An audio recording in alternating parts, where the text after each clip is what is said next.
What's going on, you guys? Welcome back to the SFS channel. My name's Gavin, and today I've got another new style of video for y'all. I'm going to be doing a top 5 running backs list to sell for the remainder of the 2020 fantasy season. Some of these guys are really talented players and have produced so far in lineups this season, but have some really tough matchups down the stretch of the season here, especially in the fantasy playoffs.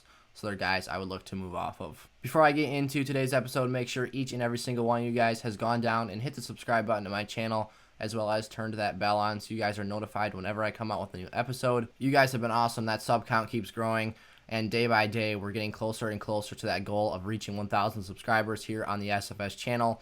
And remember, once we get there, I'll be giving away 10 draft guides for the 2021 season, absolutely free, just out of my appreciation for your guys' support. So help me get there. Let's keep moving forward, and let's win some fantasy football championships together before this season is over. And without further ado, let's hit the intro and get into my running backs list.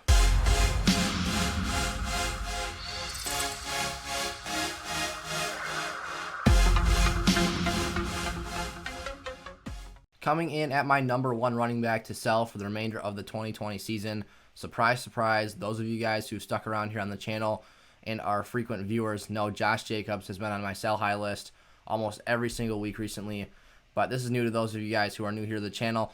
Josh Jacobs is a guy I am definitely looking to move off of here before we get into the downhill stretch of the fantasy season. It's not that I don't like Josh Jacobs as a player. I think he's really talented and a great player in this league.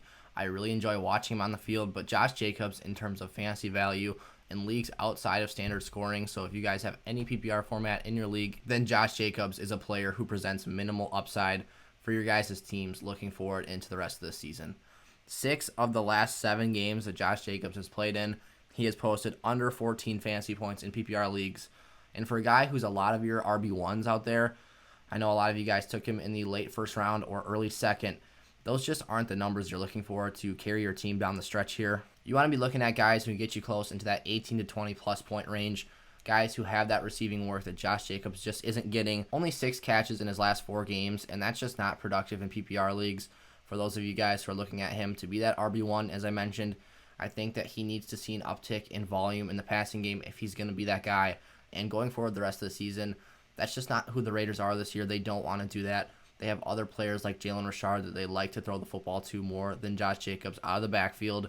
Devontae Booker has been kind of a spark plug in that offense as well. So I think Josh Jacobs' role is really cut out for him the rest of the season. He puts up massive rushing attempt totals on a weekly basis, but he just doesn't get those explosive runs that you would like to see out of him.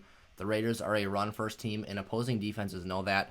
So they stack the box, and that allows for Derek Carr this season to hit the play-action ball over the top and hit guys like Nelson Agholor, Henry Ruggs, and other guys like that on deep routes for touchdowns. It's really good for the Raiders' offense, but not so great for fantasy purposes. Josh Jacobs is still an efficient player. He averages over 4.5 yards per carry, but for a guy who doesn't get those 20-plus yard carries, and a guy who doesn't get those receptions, he's a guy with a very limited ceiling, and he needs a touchdown to put up a big week in fantasy. So I look to move off of him. I would package him up with a wide receiver 2 if you can. Go after some guys like Joe Mixon, Miles Sanders, Aaron Jones, all guys right now who have lower stocks and can have major upside in the fantasy playoffs. Just a couple more things to touch on about Josh Jacobs before I move on to my next player. His fantasy schedule the rest of the way is not terrible. I'd say his difficulty is about middle of the pack, but he has some big games where he does have tough matchups.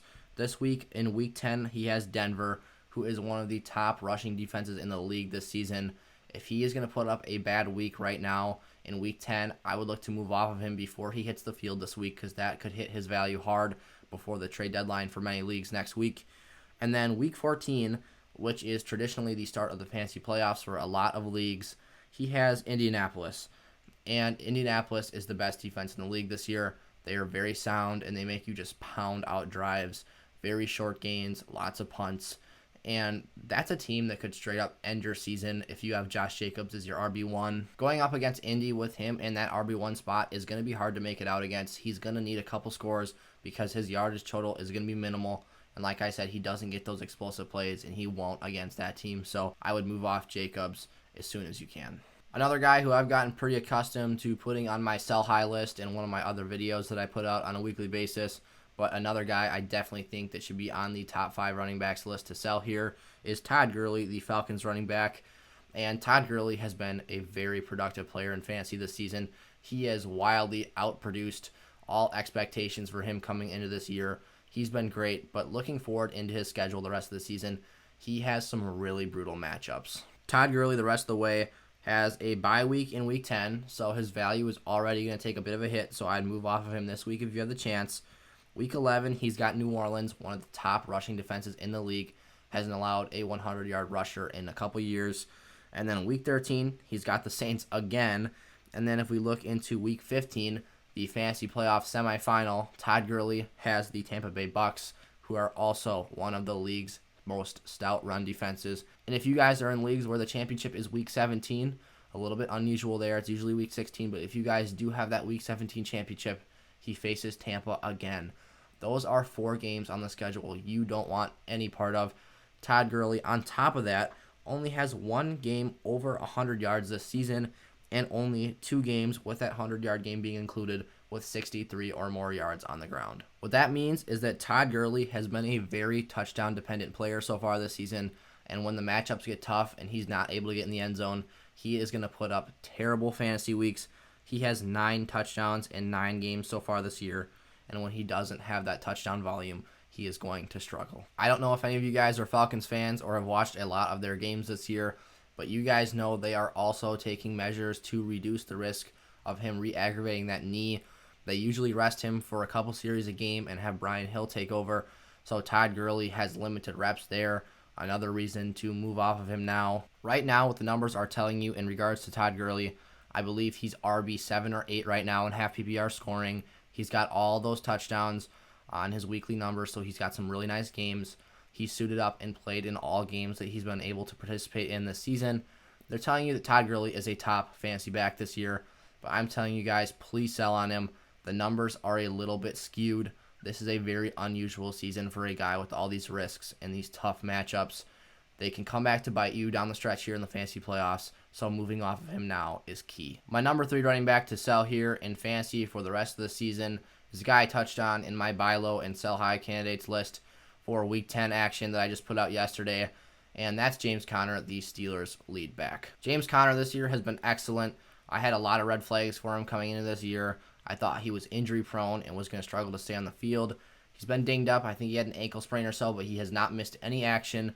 He has been a warrior, and he's fought through those little nagging things that can be really detrimental to a fantasy player season. But James Conner simply makes my list because of a really, really rough schedule the rest of the way this year. James Conner's been very steady this season, 5 touchdowns in 8 games played for him. But that schedule, like I said, week 12, Baltimore, week 13, Washington, week 14 at Buffalo, and the championship game when you need it all on the line, you need your best performance.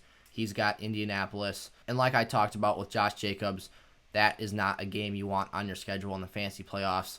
Indianapolis' front has been excellent. Those guys eat up blockers. DeForest Buckner has been a menace up front this year, and he just eats up blocks and wrecks offenses' game plans. And that's just not a guy you want to have on your schedule in the championship season finale for most leagues. James Conner, he's been great. He's been dependable, and he's really been an overachiever this year. He's been a guy that if you drafted, you were looking probably really nice right now because you probably got him in the middle rounds, 3 and 4 in your drafts maybe. So James Conner definitely outdid the draft investment you put into him this year, but now it's time to move off of him. Go after Miles Sanders or Joe Mixon, one of those other guys with some more upside the rest of the season, or you can go check out my top 5 running backs to buy for the rest of the 2020 season video that I put out a couple days ago and get some other options from there as well. My number 4 running back to sell for the rest of the season is Kenyan Drake, the Cardinals lead back when he's healthy, and it actually looks like he's going to come back much sooner than initially expected, only out for a week after being carted off the field in his last game. But Kenyan Drake was a guy that a lot of you picked very high in your fantasy leagues, and I actually advised against that. I was very anti-Kenyan Drake coming into this season, and he just has not been efficient. He has not been productive when he's been on the field. But there's still this first to second round kind of gloom hanging over Kenyan Drake that gives him some more value than he actually warrants in fantasy leagues. So I think there is still a very legitimate trading market for Kenyan Drake out there. And I think that you guys can actually benefit quite largely off of selling Drake on your teams. At a quick glance, if you look at Kenyan Drake and you see right now he's only the RB26 in fantasy, you say, he was injured, but he's coming back this week. he's still got some nice value. But when you really dive into the numbers, you see he only has 2 touchdowns this year. He hasn't been an efficient runner, and he's been very inconsistent in fantasy this season. I think the stretch that he had to end last season was kind of an anomaly.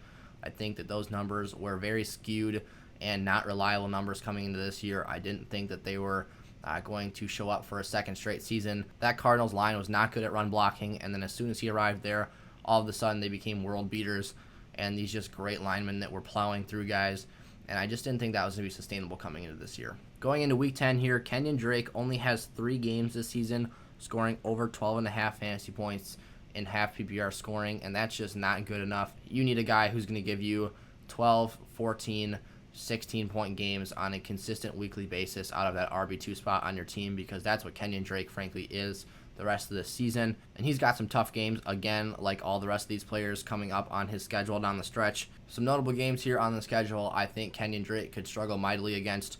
Week 10 here, if he suits up at home against Buffalo, those guys have a very solid unit up front. Week 12 at New England, I know they've been struggling a little bit this year, but they're usually fairly good against the run, and Kenyan Drake, not being an efficient runner, I think will struggle against them. Week 13, he's got Aaron Donald and the Rams. They are very good up front and against the run, not a matchup I like there. And then Week 15 against Philadelphia, another group with a very good defensive line. They've got Fletcher Cox, Brandon Graham, and others who are very good at pass rushing and shutting down run lanes. And then the championship game, he's got San Fran, and despite all the injuries all over that 49ers field, the one thing they are still able to do very well is stop the run and contain running backs in fantasy. Overall, my case against Kenyan Drake here is that he's just not going to be a reliable starter the rest of the way. He hasn't been able to do so in the earlier parts of the season either, so I think he's a guy with a low floor. He's going to have some really, really brutal games and some games that are really going to kill your whole lineup that week, and I think that his ceiling isn't very high either. My last guy here on my top 5 running backs list to sell is Clyde Edwards-Helaire, the Chiefs rookie running back, and this has absolutely nothing to do with Clyde's talent. It has everything to do with the situation that he's been put into. Coming into draft season, Clyde Edwards-Helaire was creeping into the back end of the first round after Damian Williams opted out due to COVID-19 and that clause they had in the NFL this year. And Clyde looked like he was going to have that backfield completely to himself until they decided to sign Le'Veon Bell. Clyde opened up the season strong. He had over 20 carries and looked like he was going to be a workhorse. And then every week after that, his volume steadily declined, and he was looking at the lower teens, 14, 15 carries per game or touches overall. And then they brought in Bell, and that number has plummeted even further. Kansas City is just a pass-first team. You can't really fault them for it. They've got the best quarterback in the NFL. They've got the best passing attack there is. They've got Kelsey, Mecole Hardman, Tyreek Hill. There is just so many guys that can throw the ball downfield to, and that's just what they want to do on this team. Andy Reid wants to score points. He wants to throw the ball when they let him, and when he's able to, he will run occasionally, but that number is not as high as it needs to be. In half PPR scoring, Clyde Edwards-Helaire is still the running back 9, so there is plenty of value to go out and get for him. You guys can talk your way into getting some really nice players in return for him, despite the lack of volume and touches he gets there. I mean, he only had 6 carries in Week 8, 4.5 fantasy points because he didn't score a touchdown, and he had 5 carries in Week 9, but was saved by a receiving touchdown. So Clyde is just not reliable. 5 and 6 carries is not enough to get the job done, especially for a guy who you're looking at as a high ceiling play. He can have those games, but his floor is just awful. And in the fantasy playoffs, there's just no way that he's going to put up 3 straight weeks of high-level production. Even his ceiling is lower now without those extra touches. I think he scores no more than 15 to 18 fantasy points in a game the rest of the season. I would argue that the majority of Clyde Edwards-Helaire's value comes out of the receiving game and when Patrick Mahomes is throwing him the ball, opposed to when he gets the ball handed off to him.